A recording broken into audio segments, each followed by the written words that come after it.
I quit. Hey everyone. So I dropped out of uni. The last time I reviewed a place of education, I said this. In that aspect, I'm pretty hyped to see how much better uni is. Because if it continues this pattern, university will be like going to heaven. It was not like going to heaven. But let's back up a second, let's rewind, let's go back to the beginning. No, we're doing the context now. Now? Yes, now. Why don't you tell me these things ahead of time? Okay, man, I'm sorry, alright, but I've got a lot of different things that I've got to worry about. If you watched College Review and watched it till the end and not just the 40 plus minutes of me complaining endlessly about it, then you'll know that I quite enjoyed my time there. Did I have issues with it? Yes, several 40 plus minutes of issues with it, but overall, a positive life experience. So I thought in my big brain, if I enjoyed doing a media production course at college, then surely I'd enjoy doing a film production course at uni. Like, it's basically the same thing, just with more money being thrown at it. Better lecturers, better equipment, Macs that fucking work. Plus, I won't have to do magazine design, or photography, or website design, which is nice. I'll have more to do, more stuff that challenges me, more opportunities to work in a proper filmmaking environment. It was just the most logical next step for me. So I handed in my application form, got a big ol' yes right back, and I even got a nice email from one of the lecturers complimenting one of my portfolio pieces, which they probably do for everyone, but it made me feel really, really smart. And in September of last year, I turned up at the place that I'd be growing as a person for the next 3 years. And I fucking hated it. Part 1. I was taught nothing. Here's a fun story that kind of sums up the entirety of my university experience. We were filming a project in a group on a beach somewhere. We were doing a drama project, and we had a bunch of actors there with us from the acting department. And we each had a role, right? Like, I was the editor and the first AD, because the editor had to be the first AD. There was a director, a sound designer, a producer, and a cinematographer. So we get there after weeks of planning and prep, and we go to shoot, and the cinematographer says to me, "How do I use the camera?" And I don't just mean she didn't know how this specific camera worked. She didn't know how any camera worked. She didn't know what ISO was. She didn't know what aperture was. And I had to hurriedly explain to her in the middle of us shooting, here's how you use a camera, here's how you focus it, here's the button to press to fucking start recording. Obviously that's, her fault. She should have probably learnt that. But also kind of the university's fault. Because the university didn't teach us fucking anything. A good 50% of my time at university was sitting in lecture halls being lectured about nothing. Even if we got a lecture that was about something slightly meaningful, the lecturers pretty consistently ruined it by going on many a tangent about something they personally find quite interesting, but has absolutely nothing at all to do with our course in any meaningful way. The lecturers quite enjoyed having discussions amongst themselves about topics they found particularly interesting, and just kind of ignoring the 70-odd students sitting in the lecture hall. We did have workshops though, when we weren't being lectured about nothing, and I'll give them this, they did give us quite a lot of hands-on time with specific areas of film. So we had editing workshops, we had cinematography workshops, we had script writing workshops. Like, I got shown how to use one of those big Canon cinema cameras, I got shown what a C-stand was, I got shown the sound booth, Foley work, which was cool. But there was also a ton of sessions that were, meaningless and didn't teach us anything, or were recapping shit I'd already been taught years ago, either by my college or by myself. Editing in particular, the reason I kind of went to the university in the first place, I barely got taught anything. 90% of what I was taught in the 15 or so hours of timetabled editing time I had over the entire year was, here's how you do a cut, here's what a timeline is, here's how to move clips around, Obviously, there's going to be people on the course who have never touched Premiere Pro in their life and need a session like that to get them accustomed to it, because otherwise they won't be able to do anything in the software. But at the same time, I didn't get taught anything beyond that. We got taught the very bare bone basics, and then we're just kind of given footage to edit. So I didn't get taught anything. So you're probably wondering where all of that knowledge that they supposedly were teaching us was being hidden, because it's clearly not in the workshops and it's clearly not in the lectures. It's in books. It's in loads of books. Now, I knew going into uni that it was quite book heavy, but I was not prepared for the fucking onslaught of books I would receive, and how 90% of the actual teaching was solely included in those books. I learnt more about editing and good editing practice from reading this book than from the entire year of teaching that I paid $9,000 for. And I didn't even read the whole book. I only read like 2 chapters. But this is the good example. Most of the books we were given weren't even useful. We were given this book to read pretty early on about colour in film, and how different colours imply different emotions, and stuff like that. And I thought, hey, that sounds pretty cool. That sounds interesting. Let's give it a read. And I opened it up, and it was almost entirely analysing just 3 movies, which I'd never heard of, so I couldn't even get anything out of the book because it was talking about movies that I had zero context of.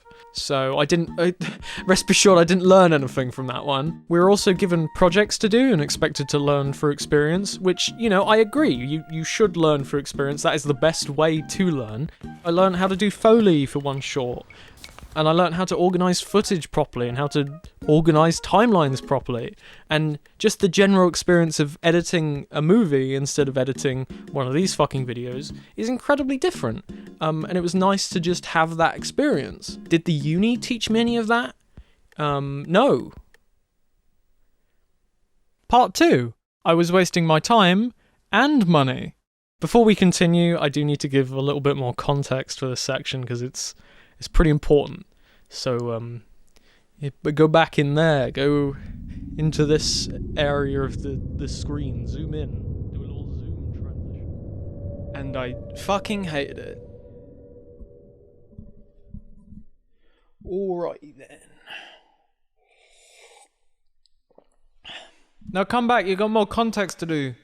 Are you fucking kidding me? I told you to tell me about these things. I'm sorry, okay? I just need you to do this. A pretty important detail that I haven't mentioned yet is that I didn't move to uni. I didn't live in a flat with a bunch of twats who can't work out how to clean some plates, and I didn't live in a studio apartment with about 1 square meter of space.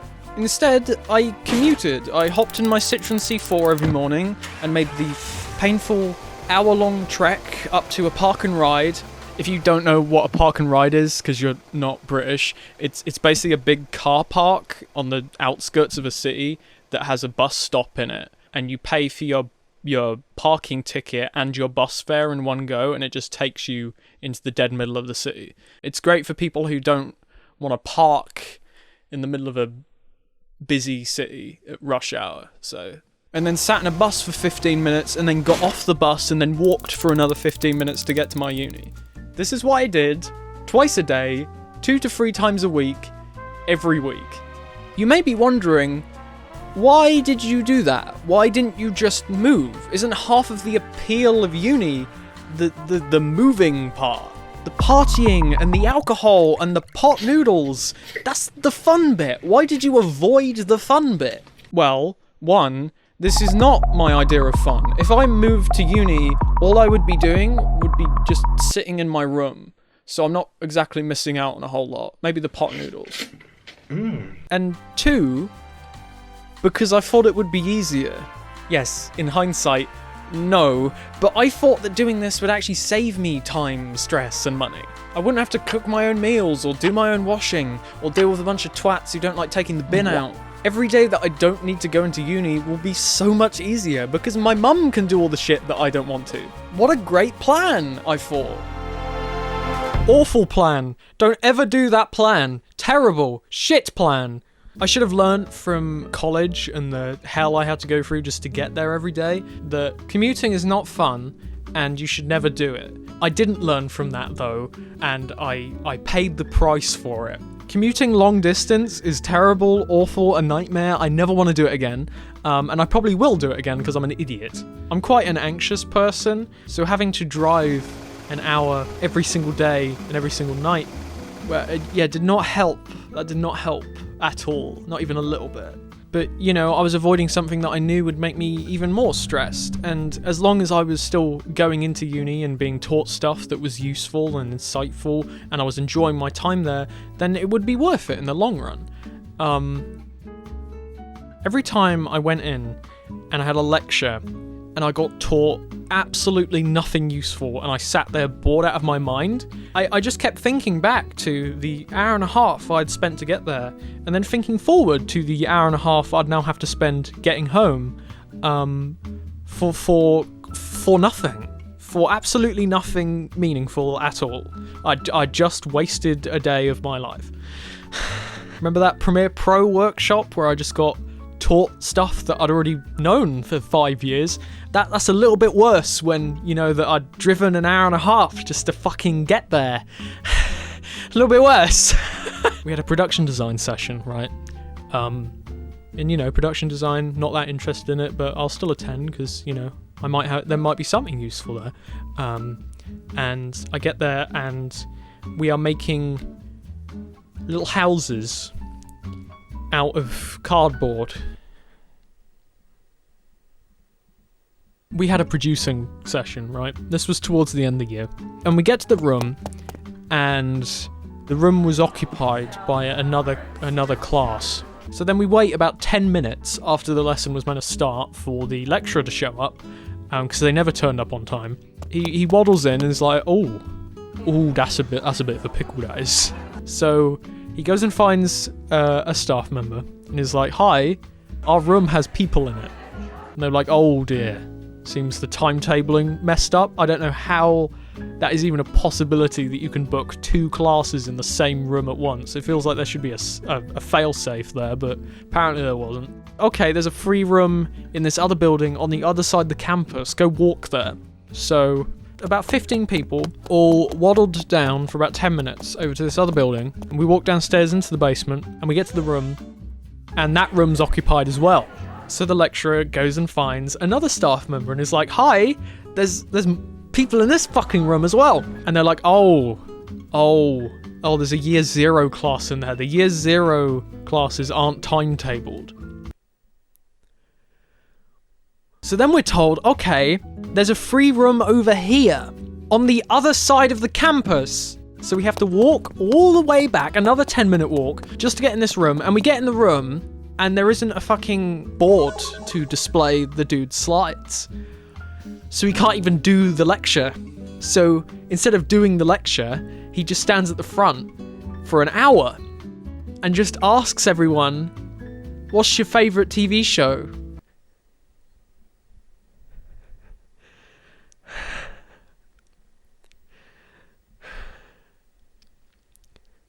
I commuted an hour and a half to be here. The people who designed the timetable also resented my existence in every possible way and continually tried to make my life more hellish than it already was. Most of the time it was pretty organised, like we had every in-person session on the Monday and the Tuesday, and then we had all the online sessions on the Friday. Occasionally we'd have like a one-off thing on the Wednesday, but generally just those 2 days.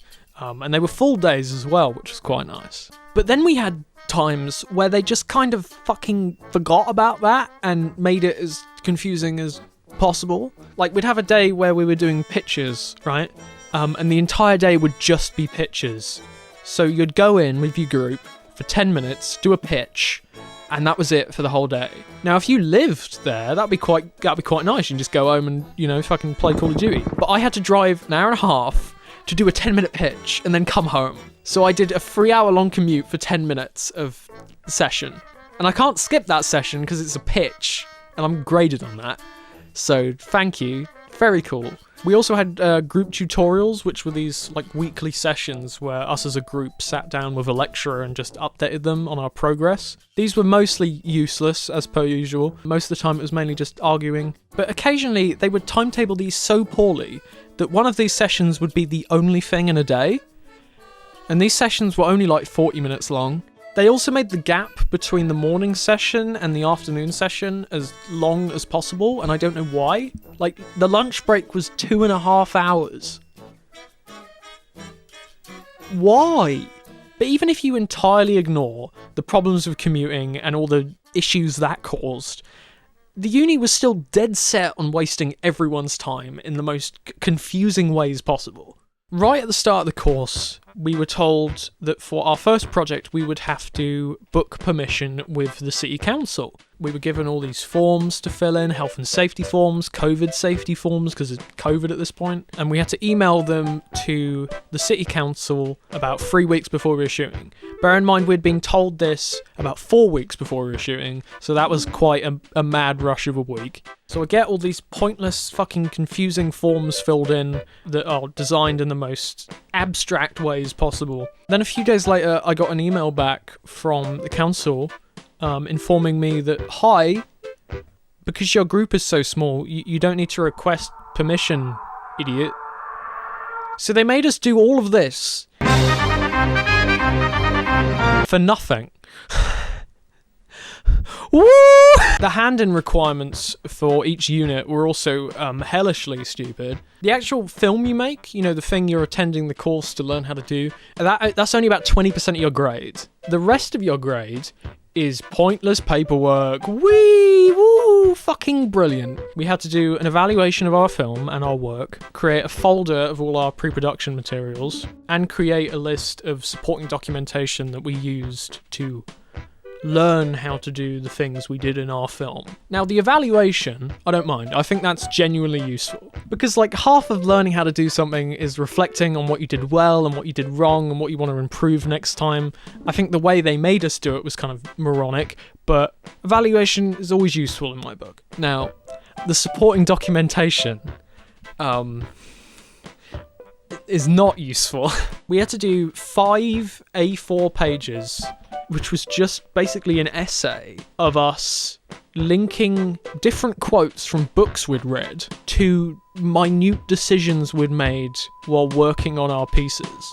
It's just stupid bureaucracy bullshit just to prove that you have read the books and you're a good little boy. It's just kind of pointless and meaningless, and I don't understand the purpose of it. Like, why the fuck did I have to do that? And the folder as well, they somehow managed to waste my time even with that. Like, that sounds pretty simple. Like, you just get the script, you get the shot list, and you put it in a fucking zip file. How can you mess that up? You can't submit it as a zip file. You have to submit it as a PDF. Fuck. And you're graded on presentability as well. So if your folder of shit looks shit, you'll lose marks. I'm not here to learn how to make a PDF look nice. I'm here to learn how to make a film look nice. So why are you grading me on my PDF skills? So for an example for how this all would work, let's say I was the script writer and I wrote the script and I wanted to talk about the decisions I made while working on the script. Well, now I have to find a book that has a quote in it that vaguely links to a decision I made while working on the script and then cite that in a 5-page A4 piece of writing and then put it in a bibliography at the end. And then when I'm putting the script in this folder, I can't just put it in the folder as like a document file. I have to convert it to a PDF file and then put that PDF file in another PDF file alongside all the other shit, and then I have to label that thing with a number, because if you don't label it with a number and then link it back to the supporting documentation, then they won't look at it and they won't grade you for it. Of course, we also had loads of theory work. Whee! I think I've made it very clear at this point that I think theory in film and, art in general is mostly useless. It's a pretty shit way of learning anything. I didn't do A-levels at college, I did B-Techs at college because I wanted to avoid all this shit because it doesn't really teach you anything. And lo and behold, I'm now being taught all that stuff at uni instead, so, great. I really dodged a bullet there. We got to watch a bunch of old-ass movies too, like Breathless and Rome Open City and Battleship Potemkin, which honestly is a banger. I do understand the value of watching films that started a different film movement or started a completely different way of thinking about creating films, because you want to see all the different perspectives that different people have, which can inform your own work. But I don't see the value in doing that when you haven't even taught us how to use a camera yet. Analysis is great when you're already very fluent on a topic and you want to have a different perspective on things. But when you don't have a perspective already, you're not going to get a lot out of it. This is a tangent, but we had a lecture which was entirely about feminism. And I don't mean feminism in film or the way feminist directors have changed film or anything like that. I mean, it was just about feminism. I think the only connective tissue they gave was a tiny little bit at the end where they connected it to the male gaze. And the rest of it was just the history of feminism. I got nothing against feminism, go women, but, I'm here to learn how to do film. I'm not doing a history degree.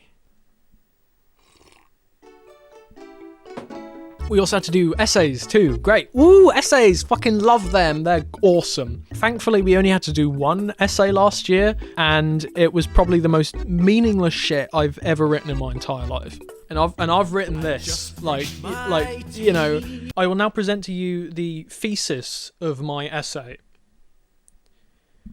To what extent is Anomalisa a romantic comedy? To a normal person, that's a pretty simple question.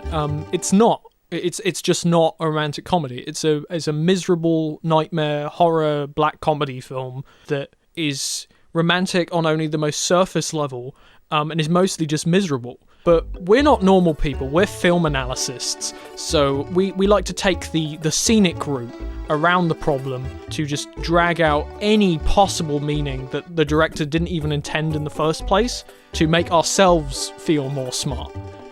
This is useless. This is a waste of my time. If you're wondering why I wrote it about rom-coms in the first place, my family was already forcing me to watch a bunch of rom-coms every week, so I thought I might as well just kill two shit things with one stone.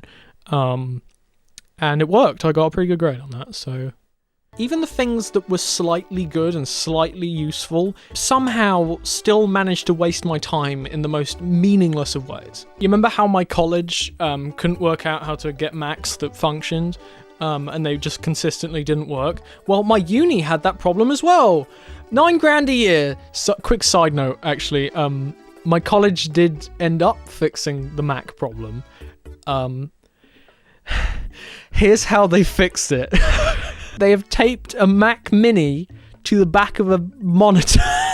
Only my college could do that. Creative Cloud also didn't work, so I just couldn't share files between the uni and my own computer, which was stupid. So let's say, for the sake of argument, that we were doing an editing workshop and we had been given a bunch of rushes from a real film shoot and were asked to just cut them together. And I didn't quite finish the exercise at the end. If I was at college, I could just upload those files to the Creative Cloud and then go home and work on them in my own time and actually learn something. At uni, though, I couldn't do that. So if I didn't finish, I just didn't finish, and I couldn't go home and further my learning because they couldn't be bothered to make the Creative Cloud work. So, that's cool. Thanks. Even the projects themselves were a waste of time in some way or another. Like the first project, right? Like this was the same one where the cinematographer didn't know how to use a camera. I was the editor, so I didn't really have a reason to be on set other than to just boost morale. But they made it a stipulation that any editor also had to be a first AD on set. even though the groups are only about 5 people, and you don't really need a first AD when your crew is 5 people. So for 3 or 4 days, I can't remember the exact number, I had to go up to this cold-ass beach in the middle of February and just kind of stand around for an entire day doing nothing, because I had nothing to do, because you don't need a first AD when it's a group that small. The things that a first AD would usually do, someone else is already doing, so I don't need to be there, so I have nothing to do. I just kind of did the clapperboard thing and wrote down if a shot was good or not, which would make my life a bit easier when I came to edit it. And also taught the cinematographer how to use the camera. So it was completely pointless. And as a final fuck you, my group had decided, yeah, let's use this location that's 2 hours away from where I live. So I had to drive 2 hours to go and do nothing, and then do that 2 more times, or 3 more times, I can't remember, for nothing. For absolutely nothing.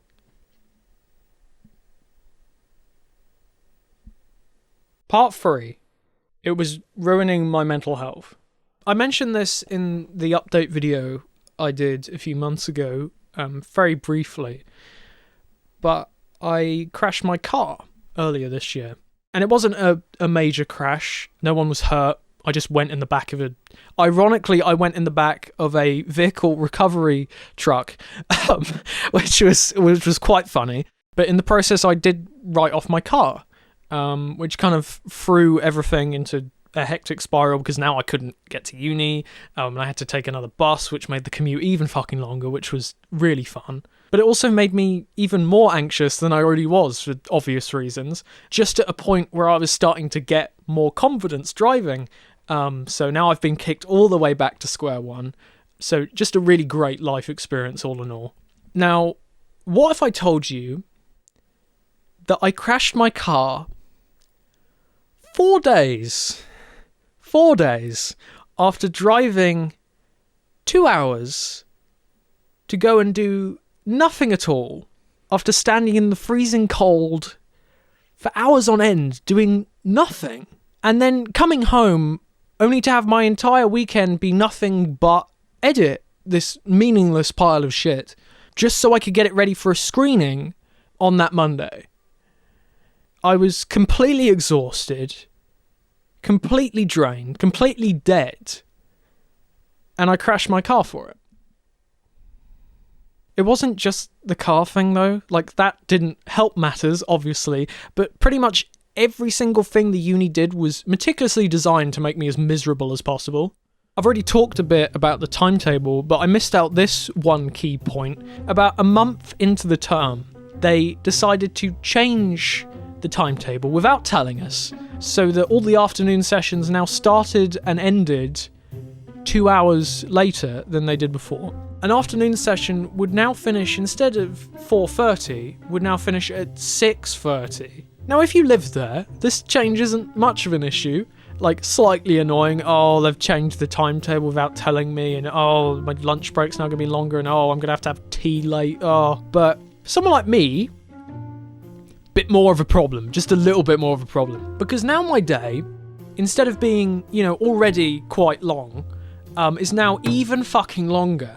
Now I don't finish until 8, and now I have a lunch break that's about 5 hours long, and now I have to deal with the fact that the park and ride bus doesn't run after 6 o'clock, so now I have to park in the middle of the city, even though I really don't want to do that for obvious reasons. The first time I drove back after one of these sessions, after parking in the middle of the city, I had a massive panic attack while driving a fucking car, which is not a great experience to have. And I had that panic attack solely because my uni could not timetable sessions properly. I ended up emailing the head of my year to explain, hey, this isn't exactly feasible for me to do. I didn't want her to change the timetable, I knew she couldn't do that, but I was just wondering if she could do anything to lighten the load a little bit. She emailed me back about 2 days later. The reality is that this is a full-time course. Completely glossing over the fact that my day is now 12 hours long. She also gave me a link to accommodation information, which was which was so snide. The requirements they gave us for each brief were completely fucking moronic and were meticulously designed to make me as miserable as possible. For one of the briefs, they gave us a bunch of limitations for what we could do. This was the documentary project. And, you know, limitations are good for creativity. They force you to approach things differently and come up with creative solutions. If you're given free rein, then generally you'll make something worse than if you're limited in some way. Limitations are good. They're good. I'm not saying limitations are bad, I'm saying they're good. I'm saying the limitations that they gave us were fucking stupid. For our documentary, we didn't make one documentary, we had to make 2 documentaries that were about 2 different subjects that were connected in some way by a theme. That's a pretty good limitation. You've got to find 2 different people who are similar in some way, but different enough to be able to make 2 distinctly different documentaries. That's a good limitation, I like it. We had this cool idea in the group where some of us would do a documentary about someone who works a day shift, and then have a contrasting documentary about someone who works a night shift. That sounded quite cool to us, we could do a lot of fun stuff with that. It would be fun. Be cool, it'd be good. But apparently that wasn't enough limitations, so they threw an extra spanner in the works at the last minute. No, actually, these 2 people have to be related. They didn't explain what related meant. Some days it was, just 2 people who are like friends or co-workers, or have very similar interests. But other days it was related by blood. When you get to a point where you're that limited in what you can even make a documentary about, it's not even a case of working against creative limitations. You've just made it incredibly difficult for us to even find 2 contributors who have 2 interesting arcs. Like, it's not even a case of finding 2 contributors who have 2 interesting arcs, it's just finding 2 contributors who are related, who are willing to do a documentary and take time out of their weekend to fucking film this shit. Eventually they did end up budging on the related by blood point, and we ended up getting 2 buskers who were co-workers. They weren't done yet though. The brief also had a limitation that you couldn't use music. Again, a good limitation. Background music is such an easy band-aid to problems with a film. If your film has no emotion or tone, you can just put a music track on it, and suddenly all the emotion and tone from the music is now being applied to your film that has none of that. So completely banning the use of background music and forcing us to create emotion and tone through the filmmaking itself is a great limitation. However, diegetic music, which is music within the frame itself, so someone playing a guitar perhaps, shouldn't be included in that because, you know, it doesn't have the same effect. Someone playing a guitar in a shot does not have the same effect as putting a piece of background music from an audio library over the top. Like, it's just a shot of someone playing music. Like, it doesn't add anything. So, considering the fact that we were making 2 documentaries about musicians and we were going to record B-roll of them playing music, I explained to multiple different lecturers, hi, we are allowed to use diegetic music, right? And they all said, yeah, you can do that as long as you don't use it as background music, completely fine. So we planned it all out and we recorded all the footage, including about an hour's worth of B-roll, and I started editing it. And then we had a group tutorial and we were told, actually, you can't use music. You can't use any of the music from the B-roll you recorded at all. So I had to edit 2 documentaries about 2 musicians without any music. I don't think I need to explain why that is borderline impossible. And then when we had group meetings later on, the lecturers complained that one of the documentaries didn't have enough glue holding it together. You banned me from using the glue! While I'm on topic, we were having a group tutorial for this project where we were showing our rushes to one of the lecturers. And the lecturer straight up looked at the rushes, looked at the cinematographer and said, "You've done a shit job. These are shit." Like, did not mince words in any way, just said, "These are shit." Which is funny, that's really funny. But also, you're a lecturer, maybe don't insult the student. He just straight up sat there for about 10 minutes and just made fun of this guy's shots. And to be fair, they weren't the best shots in the world. You could critique them, but straight up just making fun of him and saying you've done a bad job is not constructive criticism. You're not going to learn anything from that. You're just going to be miserable.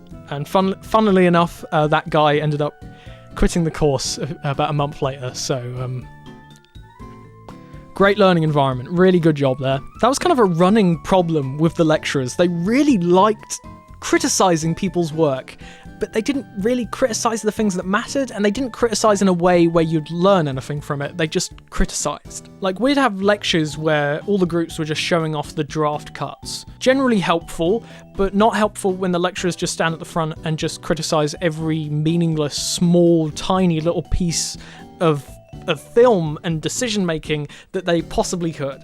They wouldn't even criticize the things that you could easily point to as a problem. They'd criticize like the meaningless, pointless shit that you can't even fix anymore. Like, they'd criticize the fact that a shot was out of focus when the film wasn't even intelligible. Like, you couldn't even work out what the plot was, but oh no, this shot being out of focus, that's the problem. They'd also like build off each other, so one of the lecturers would come up and critique it slightly and say, oh, this is a problem here, you could probably work on that. It would generally be useful advice. And then the next lecturer would get up and it would be more harsh. The next lecturer would get up and it would be more harsh. And you'd get to the final lecturer and they'd basically just be saying, you should just quit. You've done a terrible job here. It felt like they got off on it. I'm not saying that student films don't deserve criticism.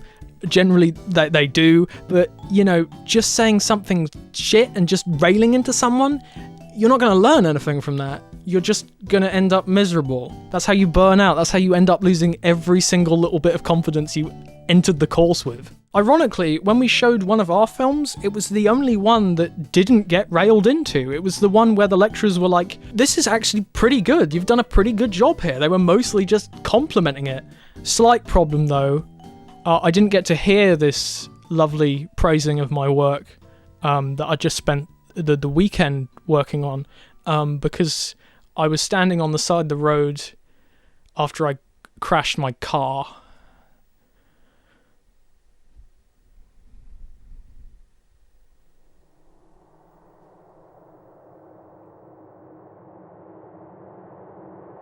But even with all of this shit, I was still planning on going back this year. I mean, I'd already committed, I'd already paid $9,000, I'd already done a year, I can't go back now, and anyway, what would I do otherwise? This was the plan, go to uni and then get a job with the degree and the portfolio. If I quit, what the fuck would I do? So I stayed. Even though I was getting nothing out of it, and it was wasting my time, and it was ruining my mental health. However, a few weeks ago, I got my timetable through for the next academic year. So I open it up and I see this. Here's last year's timetable for reference.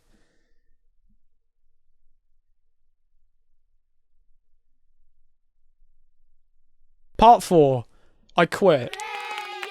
I think part of my brain snapped as I read this timetable. I just kind of stared at it, awestruck. Like, how could they be this fucking tone deaf?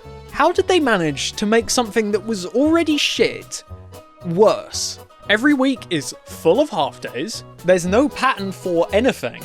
Online sessions are randomly scattered through the week with no rhyme or reason. Here's an online session in the morning, followed by an in-person session an hour and a half later. I can't do that! There's also no editing workshops in the entire first month, but don't worry, they've made up for it with free script writing workshops. 3 of them! And an Albert workshop. What the fuck is an Albert workshop? And they've also made it so that the morning sessions now start at 9:30 instead of 10, which doesn't line up with my bus timetable anymore. So now I'm either going to have to get a bus that gets me in way too early, or a bus that gets me in way too late. Thanks guys, very cool. And it was at this point that I realised, okay, I am being taught nothing. All of the coursework I'm being given is useless. The thing that I'm here to learn about is barely even a component anymore. I pay 9 grand a year for this. All sense of excitement that I started the course with has been completely used up. I have no free time to do anything I actually care about. It leaves me stressed and exhausted to the point that I'm genuinely risking my life to attend. And for what? A piece of paper. So I quit. I told my university I wasn't coming back, and the speed at which they got that sorted out was genuinely the fastest piece of admin work I've ever seen in my life. Genuinely, they got that all sorted out within like a day, so at least they did that right. I wasn't going to waste another 2 years of my life rotting away when I could be doing something actually useful, something that I enjoy, something where I learn things by doing and not by reading a book about someone else doing them. So what's the next step for little old me then? Am I going to work as an editor for Mr. Beast? Maybe apply to the BBC and see if I can be a T-boy? Maybe Tesco's if I get really desperate? Well, I've made an executive decision. I've said, fuck it. I've been chipping away at this channel for almost 7 years now, Jesus. And I've done everything. Plotagon animations, Minecraft Let's Plays, commentary videos, Scott the Woz plagiarism, and now Ryan Reynolds video essays. And I absolutely love doing this. This is the thing that I'm passionate about. This is the thing that makes me excited to get up in the morning. I can work on my own stuff without limitations. If I want to make a video series about reviewing vacuum cleaners, I can do just that. I love this platform, the freedom and the ability to express myself in any way I see fit. Sadly, YouTube does not love me back. I've been waiting for a little bit now for this channel to finally kick off and get some eyes on it, enough to justify me working on it full-time and kicking full-time education in the teeth, but that never really happened. So I've had to keep it on the back burner, and especially while I was at uni, I could barely devote any time to it. Which sucks. This is what I care about. This is the thing I want to work towards. But instead I have to devote my time to writing an essay about why Anomalisa is not a fucking rom-com. But especially recently, I've started to get so many nice and supportive comments. People telling me how much they love my stuff, that my videos inspired them to work harder on their own, that I'm a hunk. Thank you. Thank you. You make me blush. I even got a comment from famed YouTuber Jimmy Kimmel. Thanks, Jimmy. I love the show, man. And it's that feedback, as well as encouragement from friends and friends of friends, that has finally given me the push to just commit to this. I'm tired of putting this thing on the back burner and hoping that a video will randomly be successful. I want to make sure this thing is successful. YouTube algorithm be damned. I want to put my all into making the best stuff I can possibly make, as fast as I can make it.